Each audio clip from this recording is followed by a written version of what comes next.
இன்றைக்கி இன்டர்நேஷ்னல் லெவலில் நிறைய நாடுகள் நம்ம பார்த்தோம்னா அவங்களுக்கு மத்தியில் நியூக்ளியர் வெப்பன்ஸை டெவலப் பண்ணணும் அப்படின்ற ஒரு போட்டி இருக்குது இல்லையா.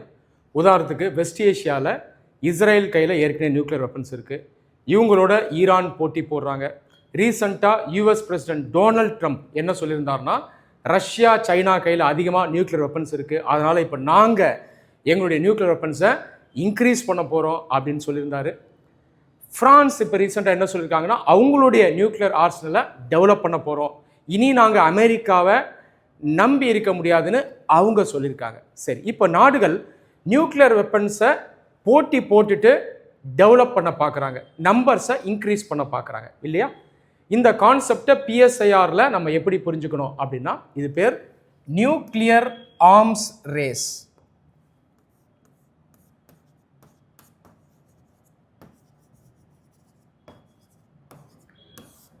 ஆர்ம்ஸ் ரேஸ் அப்படின்றது நாடுகள் அவங்களுக்கு மத்தியில் போட்டி போட்டுட்டு இந்த வெப்பன்ஸை டெவலப் பண்ண ட்ரை பண்ணுவாங்க. சரி, எதற்காக இந்த மாதிரி அவங்க செய்கிறாங்க? இதற்கு இன்னொரு கான்செப்ட் இருக்குது, அது பேர் டிட்டரன்ஸ்.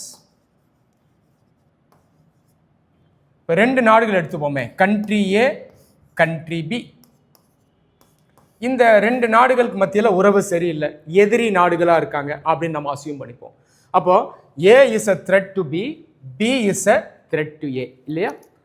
அப்போ இந்த ரெண்டு நாடுகளுக்கும் தன்னை தானே பாதுகாக்கணும் அப்படின்ற ஒரு கட்டாயம் இருக்கும். அப்போது அவங்க இதை எப்படி எஃபிஷியண்ட்டாக பெட்டராக செய்ய நினைப்பாங்கன்னா, அவங்க நியூக்ளியர் வெப்பன்ஸை டெவலப் பண்ணணுன்னு பார்ப்பாங்க. இப்போ கண்ட்ரி ஏ நியூக்ளியர் வெப்பன்ஸை டெவலப் பண்ணிட்டாங்கன்னா அவங்களுக்கு கண்ட்ரி பி கிட்டேருந்து பாதுகாப்பு கிடைக்கும். இதே கண்ட்ரி பி நியூக்ளியர் வெப்பனை டெவலப் பண்ணிட்டாங்கன்னா அவங்களுக்கு கண்ட்ரி ஏ கிட்டேருந்து பாதுகாப்பு கிடைக்கும். இந்த கான்செப்ட் தான் டிட்டரன்ஸ். டிட்டரன்ஸ் அப்படிங்கிறது உங்களுடைய நாட்டுடைய இராணுவத்தை நீங்கள் நல்லா ஸ்ட்ரெங்தன் பண்ணி வைக்கணும். இதனால் உங்களுடைய எதிரி உங்களை அட்டாக் பண்ண மாட்டார். Deterrence is the concept where you develop your military capacity to discourage your enemy from attacking you. அப்போது நியூக்ளியர் வெப்பன்ஸ் மூலமாக நமக்கு என்ன கிடைக்குதுன்னா டிட்டரன்ஸ் கிடைக்குது. இந்த டிட்டரன்ஸ் மூலமாக நம்ம எதை அச்சீவ் பண்ணுறோன்னு பார்த்தீங்கன்னா, பேலன்ஸ் ஆஃப் பவரை அச்சீவ் பண்ணுறோம்.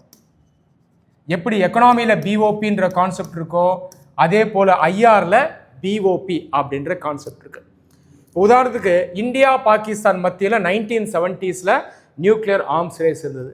இந்தியா தன்னை பாகிஸ்தான் கிட்டேருந்து பாதுகாக்கிறதுக்காக நம்மளுடைய வெப்பன்ஸை டெவலப் பண்ணோம். 1974 ஃபஸ்ட்டு டெஸ்ட்டை கண்டக்ட் பண்ணுறோம். அப்போ நமக்கு பாகிஸ்தானுக்கு எதிராக டிட்டரன்ஸ் கிடச்சிருச்சு. இந்த பக்கம் பாகிஸ்தானுக்கு வாங்க, அவங்க சைட்லேருந்து பார்த்தீங்கன்னா இந்தியாவுக்கு எதிராக அவங்களுக்கு டிட்டரன்ஸ் வேணும். அவங்க 1998 அவங்களுடைய நியூக்ளியர் வெப்பன்ஸை டெவலப் பண்ணுறாங்க. இப்போ 1998க்கு அப்புறம் ரெண்டு நாடுகளும் ஒருத்தருக்கு ஒருத்தர் எதிர்த்து டிட்டரன்ஸை பில்டு பண்ணிட்டாங்க. இதனால் பேலன்ஸ் ஆஃப் பவர் கிடச்சிருது. பொதுவாகவே ரெண்டு எதிரி நாடுகள் ரெண்டு பேருமே நியூக்ளியர் வெப்பன்ஸை டெவலப் பண்ணிட்டாங்கன்னா அவங்க ஜென்ரலாக அதுக்கப்புறம் பெருசாக அவங்கள அட்டாக் பண்ணிக்க மாட்டாங்க. காரணம் என்னென்னா, இந்த ரெண்டு பேரில் யாராவது ஒருத்தர் அட்டாக் பண்ணாலும் இன்னொருத்தரும் அந்த வெப்பனை எடுத்து அட்டாக் பண்ணுவாங்க. ரெண்டு பேருக்குமே அழிவு இருக்கும்.